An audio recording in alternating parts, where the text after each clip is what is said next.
The ground beneath Elara's feet seemed to crumble.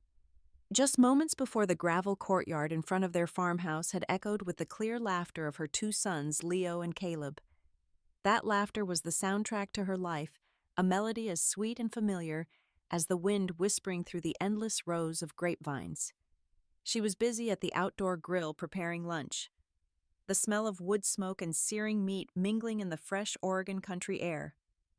Leo, the eldest at 7, and Caleb, his 5-year-old brother, were playing chase around the ancient oak tree. But then abruptly the music stopped. A strange, heavy silence enveloped the space. Elara looked up, a mother's intuition sending a chill down her spine. Leo had stopped. He stood motionless in the middle of the yard, his back to her. "Leo, sweetie."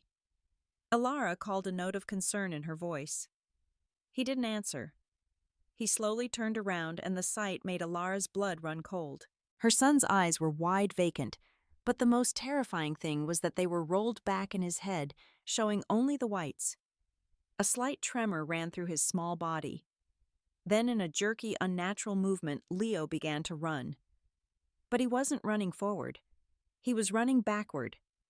Yes, backward at an impossible speed, as if an invisible string was yanking him away from his mother. His small feet pounded the gravel in a frantic, chaotic, and horrifying dance. Caleb stood frozen, his face pale with fear, and then let out a piercing scream. Elara's own scream tore through the silence. "Leo, my son. Stop. Someone please catch him." A few neighbors working in nearby fields heard the screams and ran over. They stopped in their tracks, stunned, disbelieving. The sight of a 7-year-old boy running backward with his eyes rolled back, his body convulsing, was a waking nightmare no one could have imagined. Several strong men tried to lunge and grab him, but each time they got close, Leo would inexplicably change direction like a puppet jerked by a cruel, invisible master. He never stumbled. He moved with an eerie grace across the wide yard, heading straight for the dirt road that led away from the farm. His small body crossed the road, vaulted over a low wooden fence, and disappeared into the vast rows of grapevines. Elara collapsed onto the gravel, her cries caught in her throat, leaving only desperate sobs. All around her, horror reigned. As darkness fell, they found Leo. He was lying between 2 rows of vines, his small body already cold, his eyes still wide open, staring blankly at the indifferent night sky. Not a scratch, not a sign of external trauma. He was simply gone. The collapse of their family didn't begin that day. It had begun months earlier, on the day a strange wind named Isabelle blew into the valley. Things had once been very different. 10 years earlier, Jacob returned to his hometown after graduating from university with a degree in agriculture and business administration. He came back alone to the land of his parents, who had died in a car accident just before he completed his final year. His face, etched with the weariness of city life, bore the steely determination of a man who believed he could change his own destiny. The small town nestled in the hills of Oregon watched him with skepticism. Old men sitting on their porches chewing tobacco squinted at the young man the city had swallowed and spat back out. "Come back to die in this hole, son?" one old farmer asked, his voice rough. "No," Jacob replied, his voice steadier than he felt. "I've come back to build." And he did just that. He pushed open the rotten door of the old house, and a cloud of dust rose like the breath of the past. At night he slept in his parents' old bed, remembering the days they had toiled on this very land. By day he worked like a man possessed.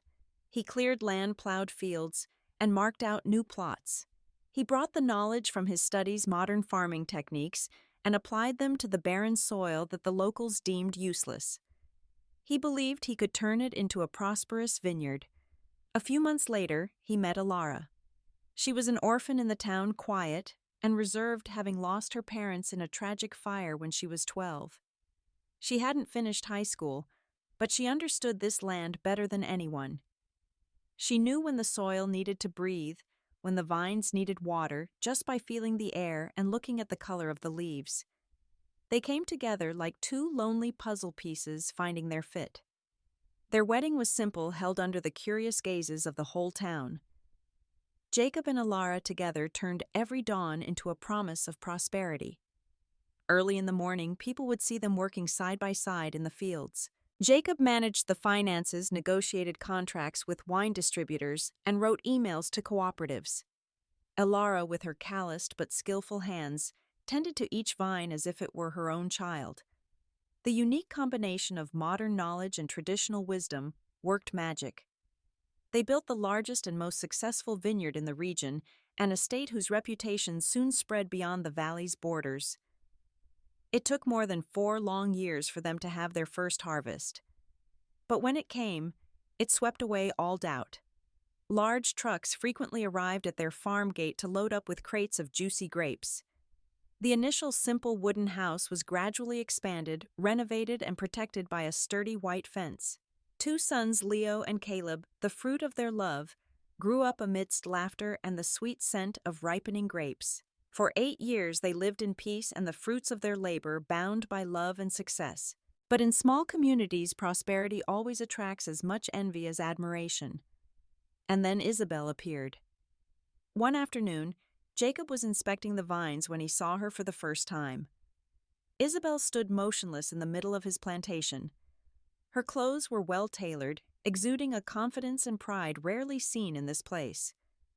Her eyes sparkled with a decisiveness that most people here lacked.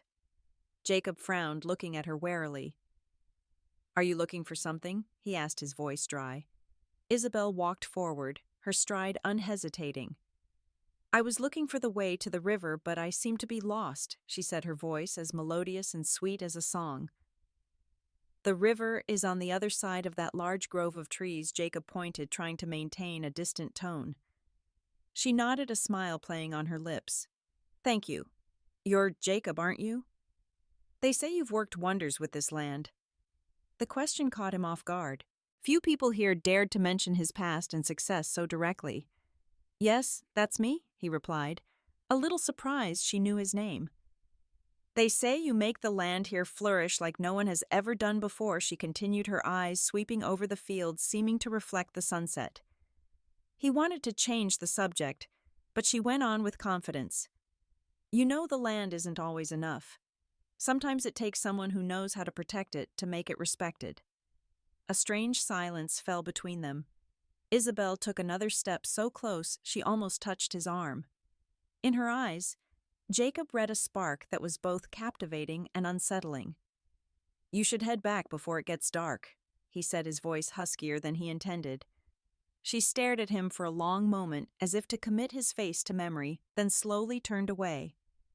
Her silent footsteps faded into the growing shadows of the vineyard, leaving Jacob alone with a strange sense of unease. From that odd encounter on, Isabelle seemed to be everywhere. Jacob couldn't escape her. She would appear at the end of a row of vines, as if admiring the view. She would be at the town's only grocery store, just as he arrived. Each meeting, whether accidental or orchestrated, was a sweetly poisoned arrow aimed straight at Jacob's pride. "The people here don't really understand your vision, do they?" Isabelle said during one of their chance encounters on the path by the stream. "They only see grapevines. They don't see the empire you're building." Her voice, both warm and sharp, along with a rich vocabulary she had acquired somewhere, flustered Jacob more than he dared to admit.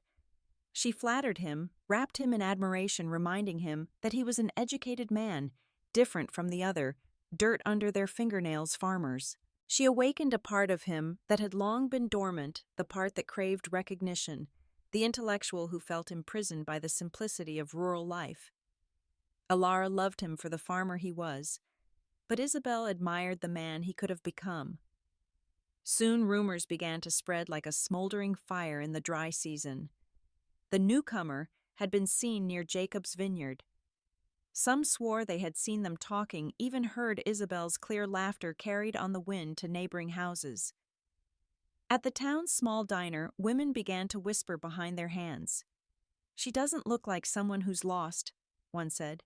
"She came here with a purpose." Elara sensed the change even before she heard the gossip. There was a new distance in Jacob's eyes.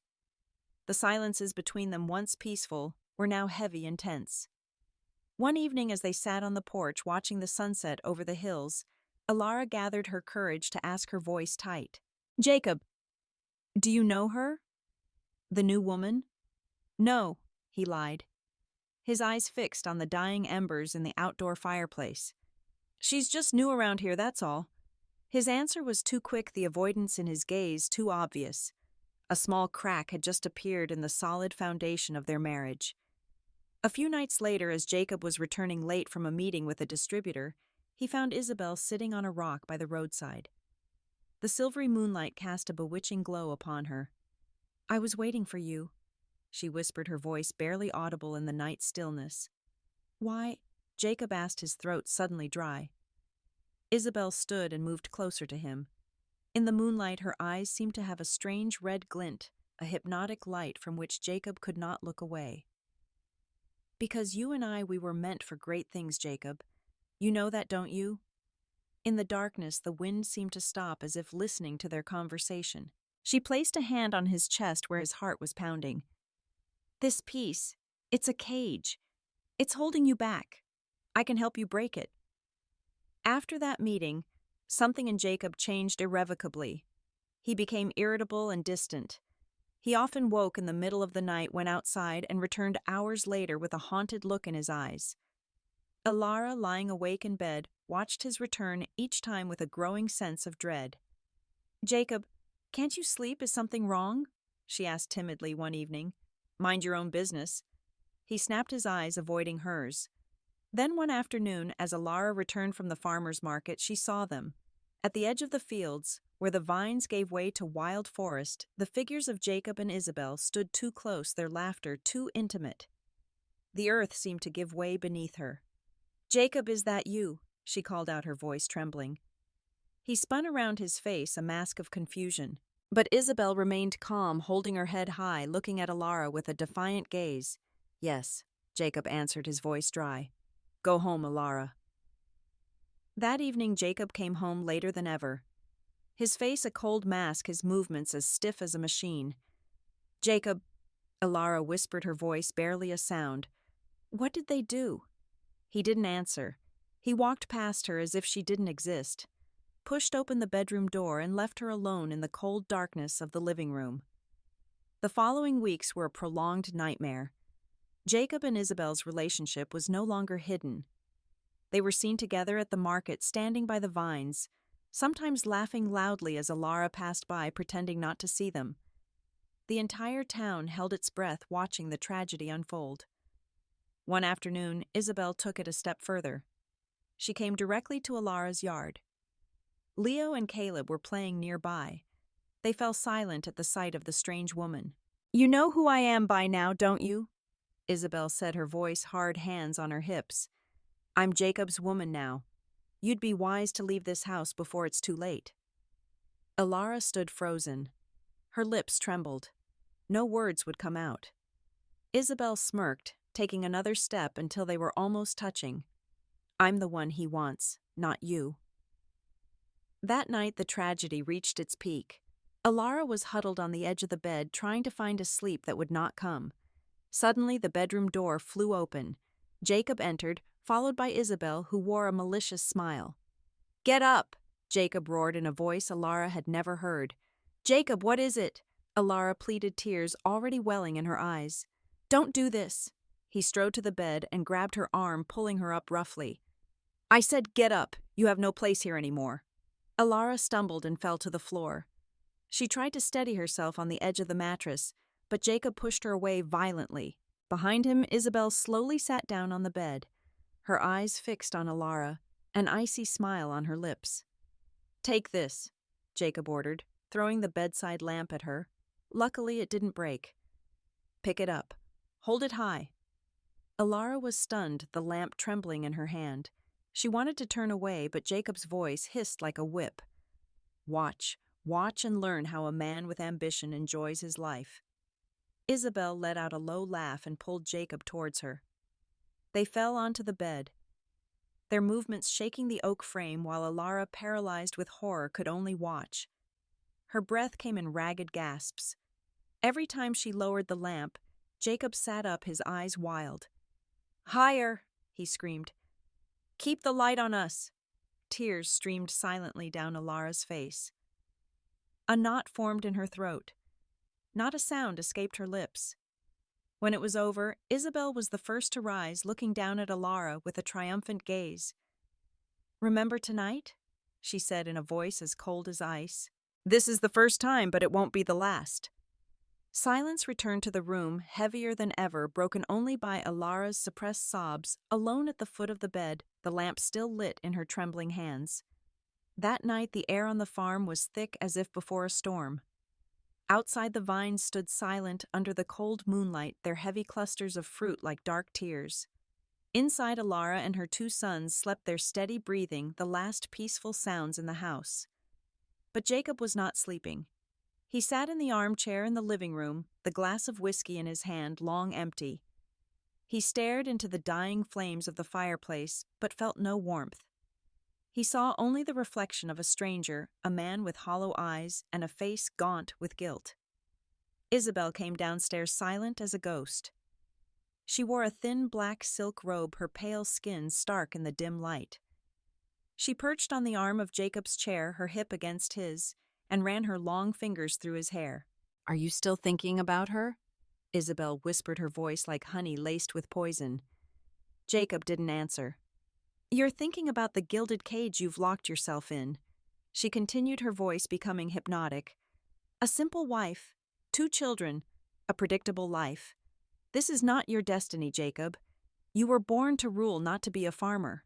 Her hand slid from his hair to the nape of his neck, her sharp nails scratching lightly against his skin, just enough to send a jolt down his spine. "If you truly want to belong to me, Jacob," she leaned close to his ear, her breath both warm and cold, "you must break the chains that bind you. They are holding you back. They tie you to her, to them." "What are you saying?" Jacob mumbled, torn between fear and desire. "Your children," Isabelle said bluntly, and as she spoke the words, Jacob could have sworn he saw a red glow flare in her eyes. "They are her blood. They are the cord that binds her to you. As long as they exist, she will always have power over you, and you will never be truly free." Jacob shot up from the chair, recoiling as if burned. "Shut up. You're insane. They're my sons." Isabelle remained seated, a mysterious smile on her lips. "They are also the greatest obstacles on the path to our great future. Think about it, Jacob. A wine empire, your name known across the world. But to build something new, sometimes you have to clear the old foundation. You have to prune the dead branches so the tree can grow stronger." "No." Jacob shook his head, clutching it with his hands. "No, I can't." Isabelle stood up slowly, advancing toward him. She didn't touch him. She just stood there, her presence filling the room, suffocating the air. "You have to choose Jacob," she whispered, her voice now urgent. "Show me you have the strength of a real man. Show me you're willing to do anything for me, for us." A heavy silence descended. Jacob looked into Isabelle's eyes and felt himself sinking into a bottomless abyss. His reason screamed that this was wrong, monstrous, but a dark part of his soul, the part fed by pride and suppressed ambition, was captivated. He was too tired of the internal battle. "But how could that even happen?" Jacob asked, his voice hoarse. It was the fateful question. He was no longer asking if he should, but how. He had crossed the line. A triumphant, cold, and terrifying smile spread across Isabelle's face. "Leave that to me," she replied. "I don't need you to lift a finger. I only need your consent. Just give me your permission, and everything will be taken care of." Jacob closed his eyes. The images of Leo and Caleb flashed in his mind, their laughter, their hugs, the unconditional trust in their eyes. But then, the image of Isabelle intruded, seductive, promising a world of power and passion. He was too deeply poisoned. He was no longer himself. If it allows us to be together," Jacob finally uttered the words like broken glass in his throat, "then I agree." As soon as he spoke, the fire in the hearth sputtered and died, plunging the room into near total darkness, leaving only the faint moonlight filtering through the window. Isabelle smiled a smile devoid of any joy and placed a kiss as cold as ice on his lips. "It will all be over soon," she said. The next morning, the sun rose brilliantly, chasing away the night and its terrible pact. The sky was a flawless blue. The fresh air carried the scent of damp earth and grapes nearing harvest. Everything seemed perfectly normal, a normalcy that was horrifying. In the yard, Elara was lighting the grill preparing lunch. She had decided to forget the recent tensions at least for a day, to create a happy memory for her children. Her two sons, 7-year-old Leo and 5-year-old Caleb, were playing chase, their laughter ringing like bells, the last sound of a fragile peace. Suddenly, a strange silence fell over the property. Leo, the older son, stopped laughing. He stood frozen, his eyes wide as if mesmerized by an invisible point in the distance. His breathing became ragged. His head began to turn convulsively. "Leo!" Caleb called, his voice laced with fear. Elara turned, her heart seizing. "Leo, sweetheart!" she screamed, her voice breaking. But he no longer seemed to see her. His eyes rolled back in his head, showing only the whites. Then with a violent jerk he started to run, running backward as if pulled by an invisible force from behind. "Jacob! Jacob!" Elara shrieked in panic, searching for her husband. But she couldn't see him anywhere. The neighbors, drawn by her screams, ran over. Their faces froze in horror at the sight of the child running backward, his feet leaving chaotic trails in the gravel. A few men tried to chase him, but every time they got close, Leo would abruptly change direction as if pulled by an invisible string. "Catch him! He's going to get hurt!" one man yelled. But Leo didn't stop. His small body crossed the village square under the horrified gaze of its residents. A cold shudder ran through the crowd. Suddenly, in the middle of the yard, Leo collapsed to the ground. Elara rushed to her son's motionless body, clutching it to her, shaking his lifeless head. "Leo, wake up! Please wake up!" she sobbed. Around her, the silence of the neighbors had become funereal. The tragedy had only just begun. The sirens of the ambulance and police cars tore through the valley's peace, their flashing red and blue lights painting the vines and the horrified faces of the neighbors. The paramedics did everything they could, but it was just a formality. Leo was long gone before they arrived. Elara sat huddled on the porch steps, wrapped in a blanket someone had given her, her arms clutching a trembling Caleb. She wasn't crying. The tears seemed to have frozen at their source. She just stared into the void at the spot where her eldest son had been dragged away by an unseen force. The sheriff, an old man with tired eyes who had seen too many tragedies in this land, tried to ask her a few questions, but she just shook her head in silence. There was no explanation. The coroner's preliminary report spoke of a sudden cardiac arrest, possibly due to a rare undiagnosed arrhythmia syndrome. But no one, not even the people writing the report, truly believed it. How could a heart attack make a child run backward with his eyes rolled up? The whole town was gripped by fear and whispers. That night, their home, once filled with laughter, was heavy with a funereal silence. Leo's body had been taken for an autopsy.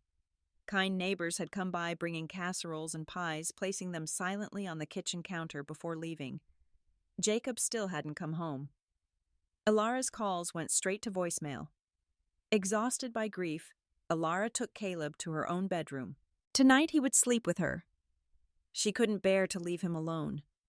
She held his small body close, inhaling the familiar scent of his hair, and for the first time since that horrifying afternoon she wept.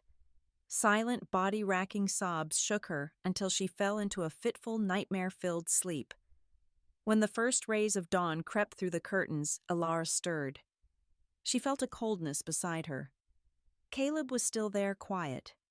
Too quiet. She gently touched her son's cheek. It was ice cold. "Caleb," she whispered, gently shaking his shoulder. "Wake up, sweetie. It's morning." But the little body remained still. She shook him harder. "Caleb," she called, her voice beginning to tremble with a fear even greater than grief. She snatched him up, holding him in her arms, desperately shaking him. Wake up, baby." Don't joke with Mommy. Nothing. His small face was peaceful, his eyelids half closed as if in a deep sleep. But his body, already beginning to stiffen, carried the cold silence of death. A gut-wrenching scream tore from the depths of Elara's chest. It wasn't a cry, but the raw howl of a mortally wounded animal, a sound so inhuman that it echoed across the neighboring farms, jolting sleeping people awake. The neighbors rushed over again, some collapsing to their knees at the bedroom door at the sight within, others staring in absolute horror. 2 deaths in less than 24 hours. Misfortune had struck too hard, too fast. "This isn't natural," an old woman whispered, her eyes wide with fear. "This isn't sickness. This is... She didn't dare finish the sentence. The town was paralyzed with fear.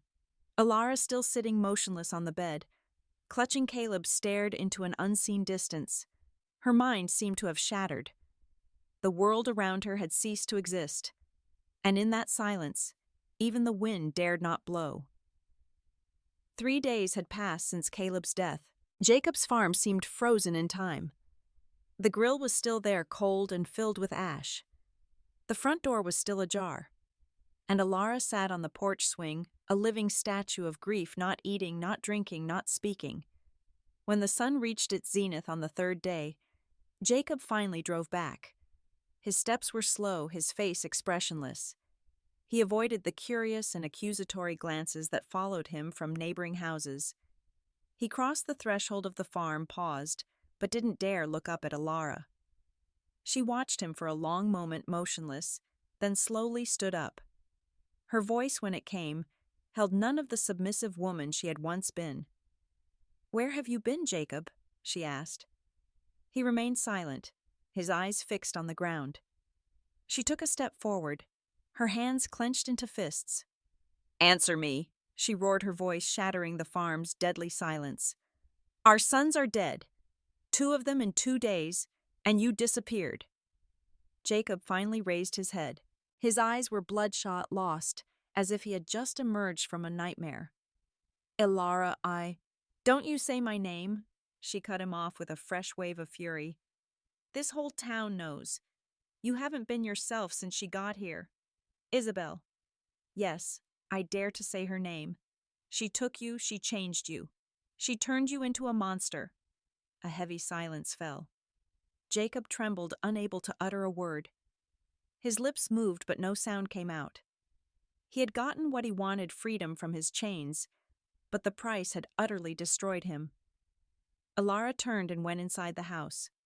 She grabbed a cloth bag and threw in a few clothes and the few personal items she had left. "I'm not going to die here," she whispered, as much to herself as to the silent walls. She walked out without a single glance back. The whole town watched her go. Some looked at her with pity, others with a kind of awe. Behind her, Jacob's figure didn't move. He remained standing there, frozen in an eternal silence amidst the ashes of the empire he had traded his soul for. At the edge of town, Elara paused for a moment. She took a deep breath, feeling on her skin the promise of an uncertain future. But she swore to herself that she would survive, that she would rebuild her life far from the land where her dreams and her children had been buried. Months passed since the day Elara left. Isabelle had grandly assumed her place in the house. She had cleared out all traces of Elara and the children, replacing happy family photos with expensive abstract art. She threw lavish parties, inviting wine merchants and potential investors, bragging about the empire she and Jacob were building together. Jacob was just an empty shell. He moved, talked, and even smiled, but his eyes were dead. He drank more, spoke less, and was often found wandering among the vines at midnight, muttering names that no one dared to mention anymore. Isabelle had her Jacob, but all she had was a broken puppet, a crushed soul. One afternoon, as Isabelle was driving back from town, confident in her power over Jacob and her dominion over the farm, 2 strange men blocked her car. Their clothes were dusty from the road, indicating they had traveled a long way. Their eyes held a mixture of recognition and hatred. One of the men froze, his mouth agape. You're here," he shouted, his voice shrill with shock and anger. You don't belong here, you devil. Isabel's heart stopped. The second man stepped forward, pointing an accusing finger. We're from your hometown, he growled. We're going straight to the sheriff and telling him who you really are. Your days in this valley are numbered. They abruptly moved past her car, leaving Isabelle sitting stunned in the middle of the road, her chest heaving with ragged breaths. She knew she had no choice. If these men told the truth, everything she had built would crumble, and the wrath of the entire town would turn against her. Memories flooded back. Years ago in her hometown, a small town in the Midwest, Isabelle, then known by another name, had been publicly shamed. She was accused of seducing married men and somehow causing the mysterious deaths of their children. A local healer had declared her a witch, one who fed on the life force of children to maintain her youth and power. She had been exiled, driven out in a wave of community disgust. That was when she swore never to be weak again. She would go somewhere new, find a strong but vulnerable man, and rebuild her life on the ruins of another's. Standing on the dirt road, Isabelle felt the ground crumbling beneath her feet once again. I have to go before those two idiots report me to the police, she muttered, her voice trembling. She turned the car around and drove like a madwoman back to the farm. Without a word of goodbye to Jacob, without a backward glance, she hastily threw some clothes and her valuable jewelry into a bag. She left as quickly and quietly as she had arrived, taking advantage of Jacob being drunk in the wine cellar. Her swift, silent steps carried her towards another uncertain future. But Isabelle knew one thing: she had to disappear before the truth exploded. 2 years had passed since the night Elara abandoned Jacob's farm. Time had flowed like a river, carrying away tears and nightmares, but never erasing the memory of her 2 sons. Elara had found refuge in a coastal town several hundred miles away. There nobody knew who she was. She had started a new life, working in a small cafe serving passers-by and locals. Piece by piece, she had rebuilt a semblance of peace. One afternoon, as she was wiping down the counter, a familiar truck driver who regularly traveled between the towns stopped for a coffee. His gaze rested on Elara's face with a worried curiosity. You're Elara? Aren't you Jacob's wife from Willow Creek Valley? He asked. She nodded slowly, her throat suddenly tight. You haven't heard the news, the driver said, lowering his voice. He's dead. A few weeks ago. They found him motionless in his bedroom all alone. They say he was calling out his sons' names in his sleep in his final days. A silence fell between the clatter of cups.